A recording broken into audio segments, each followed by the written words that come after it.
अस्सलाम वालेकुम दोस्तों, उम्मीद है कि आप लोग ठीक हैं, खैरियत से हैं। दोस्तों, इस मुल्क की जड़ों में माफिया और एलिट क्लास जो बैठी हुई है ना, हालिया वाकयात से पता चलता है कोर कमांडर हाउस जलाने वाली जो क्लास है ना, वो इस वक्त मुख्तलिफ सहूलतकारों के जरिए मुल्की निज़ाम के साथ कैसे खेल रहे हैं। खदीजा शाह से मुतल्लक आपने सुना है, जानते हैं। मसूफा की एक ऑडियो सामने आई कि वो अपने इस दुख और तकलीफ जो उनकी फैमिली को हो रहा है, वो इसको बर्दाश्त नहीं कर पा रही और वो कल सुबह गिरफ्तारी दे देंगी, लेकिन अभी तक उन्होंने गिरफ्तारी नहीं दी। एक नई स्टोरी सामने आई है। मुस्तफा कई सिफारिशें करवा रही हैं, और सिफारिशें भी ऐसे ताकतवर लोगों की जो इस मुल्क की किस्मत के फैसले करते हैं।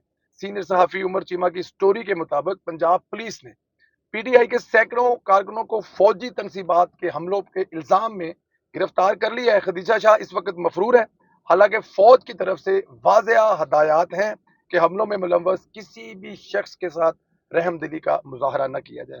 साबिक army chief general Asif Nawaz Janjua की पोती अब तक मफरूर हैं, खुद को पुलिस के हवाले नहीं कर रही, ताहम इनके शोहर पुलिस के जेर हिरासत हैं। उन्हें पहले ही अपनी अहलिया को छुपाने के जुर्म में गिरफ्तार किया गया है। साबिक वजीर खजाना सुलेमान शाह साहब जाहिर है एक बहुत बड़ी ताकतवर शख्सियत, जो कि वजीर खजाना रह चुके हैं और कितनी अहम पोस्ट पे हैं। और सबसे बड़ी बात, वो साबिक वजीर जो साबिक चीफ ऑफ आर्मी स्टाफ है, उनके दामाद हैं। उन्हें रहा कर दिया गया था, ताहम हदीजा शाह के शोहर जहांजेब अमीन अभी तक पुलिस की हिरासत में है।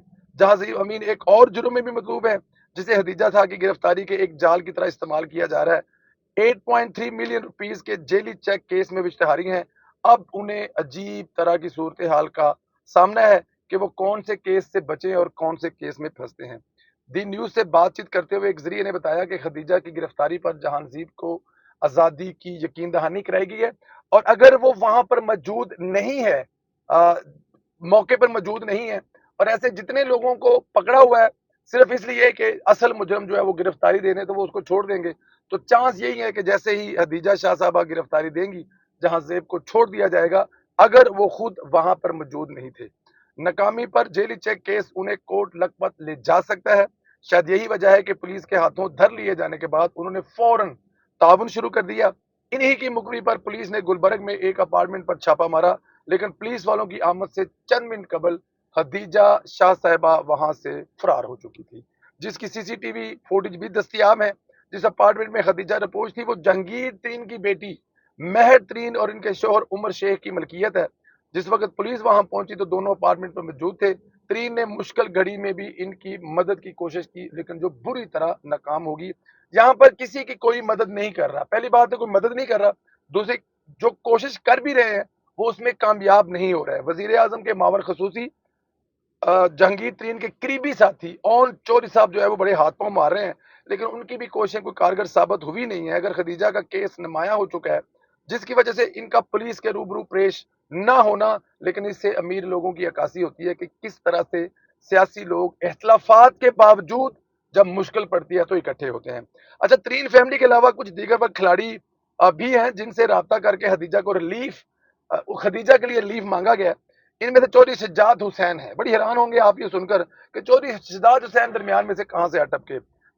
ये बड़ी हैरान कुन बात है कि सज्जाद साहब जो है वो खदीजा के निकाह में दूसरे गवाह हैं।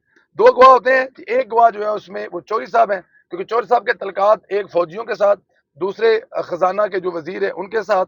तो वो भी कोशिश कर रहे हैं। उन्होंने हमारा मतलब सोर्स ये कहते हैं कि उन्होंने शहबाज शरीफ साहब से कहा है कि जी आप ये बच्ची की हेल्प करें।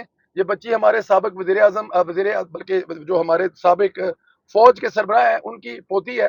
और सुलेमान शाह साहब जो है वो बड़े मतलब हमारे दोस्त हैं, करीबी हैं।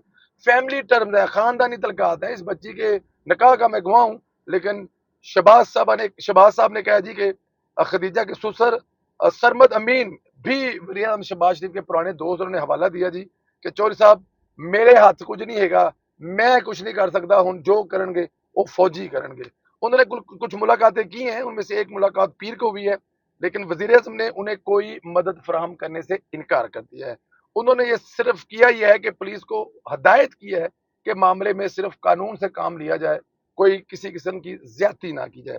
अच्छा, आर्मी एक्ट और ऑफिशियल सीक्रेट एक्ट की तशरीह भी कुछ कर लेते हैं। आपको बताते हैं कि फौजी तनसीबात عمارتوں وغیرہ پر حملہ پاکستان آرمی ایکٹ 1952 کے تحت قابل جرم سزا ہے، پھر چاہے وہ سیولین ہو ہی کیوں نہ ہو۔ دلچسپ بات یہ ہے کہ اس قانون میں آفیشل سیکرٹ ایکٹ 1923 کے تحت ممنوعہ مقامات پر داخلے جیسی جرائم بھی شامل ہے، کہ مطلب آپ کسی جگہ پہ داخل ہوتے ہیں اور وہاں پہ لکھا ہوا ہے کہ یہاں پہ آپ داخل نہیں ہو سکتے، تو وہ بھی جرم ہے، اس کی بھی سزا بڑی سخت ہے، لیکن یہاں پہ تو باقاعدہ جلائے گئے ہیں۔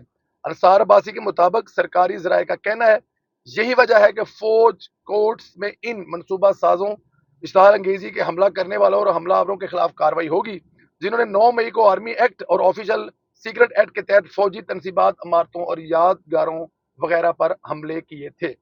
ذرائع کا کہنا ہے کہ دونوں ایکٹ کے خلاف ورزی کرنے والے کے خلاف کارروائی کے لیے دفاعی حکام کو وفاقی حکومت سے کس طرح کی اجازت یا منظوری کی اجازت، مطلب ان کو کسی قسم کی کسی سے اجازت لینے کی ضرورت نہیں ہے، وہ کسی بھی جگہ کسی کو بھی پکڑ سکتے ہیں، گرفتار کر سکتے ہیں۔ ان کے پاس یہ اسپیشل آتھرائزیشن ہے جی، کہ وہ اس کے لیے کسی کو کال نہیں کرنی پڑے گی تھانے کی، یا کسی بھی مطلب جا کر آپ کو محکمے میں اجازت نہیں لینی پڑے گی۔ ذرائع کا یہ بھی کہنا ہے کہ آرمی ایکٹ کے تحت موجودہ ملٹری کورٹس ملک کے نظام عدلیہ کا حصہ ہے، کئی سیولین ملزمان کے خلاف اسی ایکٹ کے خلاف ورزی کی وجہ سے ان عدالتوں میں کارروائی کی گئی ہے۔ کہا جاتا ہے کہ آرمی ایکٹ کے سیکشن 2D میں ایسے لوگوں کے خلاف کارروائی کا ذکر ہے جو دفاعی فورس کا حصہ نہیں ہے۔ یہ سیکشن انتہائی مفصل ہے، لیکن ظاہر کرتا ہے کہ ایسے لوگوں جن کے خلاف بصورتیں دے کر اس ایکٹ کے تحت کارروائی نہیں ہو سکتی، ان کے خلاف بھی ایسے جرائم کی پاداش میں کارروائی کی جا سکتی ہے جو دفاعی اسلحہ، بحریہ فوج یا فضائی فورس اسٹیبلشمنٹ یا اسٹیشن، بحری جہاز یا ایئر کرافٹ، یا بری یا فضائی فوج کے امور سے متعلق ہو، ایسا کوئی جرم ہو جو آفیشل سیکرٹ ایکٹ کے خلاف ورزی کرتے ہوئے کیا گیا ہو۔ اسی ایکٹ میں فوجی تنصیبات پر حملے کا بتایا گیا ہے۔ آرمی ایکٹ کے اسی پیراگراف آفیشل سیکرٹ ایکٹ کے خلاف ورزی کے جرائم کا ذکر بھی ہے۔ آفیشل سیکرٹ 1923 کو پڑھیں تو اس میں مختلف طرح کے جرائم کا ذکر ہے۔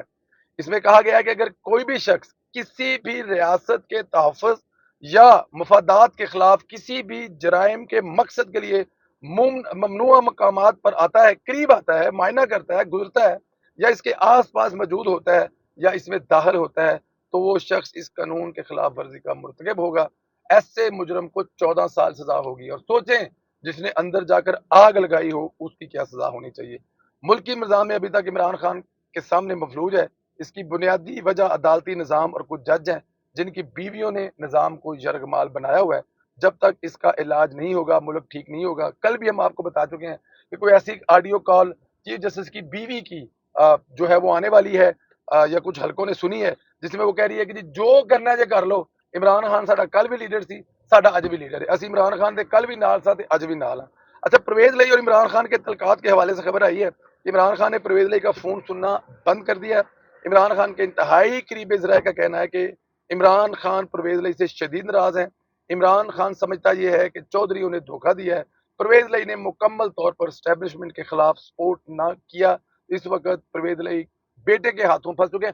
آپ کو پتا ہے کہ پرویز لئی کسی سے ڈھکا چھپا نہیں ہے۔ وہ عمران خان کی حکومت میں جب وہ پنجاب کے وزیر اعلیٰ تھے، وہ تب بھی ڈنکے کی چوٹ پہ کہہ چکے تھے کہ اسٹیبلشمنٹ ہمیں لاتی ہے، پہلے بھی لاتی ہے، اب بھی لائے گی اور آگے بھی لائے گی، ہم اس کے خلاف نہیں جا سکتے۔ اور موجودہ حالات میں جب آپ کے فوج کے تنصیبات کو آگ لگا رہے ہیں، تو چودھری برادران یا چودھری پرویز لئی صاحب کسی بھی طرح سے میرا نہیں خیال ہے کہ وہ فوج کے خلاف ہوں۔ اس طرف سے عمران خان کو صاف انکار ہے۔ اپنا خیال رکھیں، اجازت دیں، چینل کو سبسکرائب ضرور کریں۔ اگلے ویلاگ کے لیے خدا حافظ۔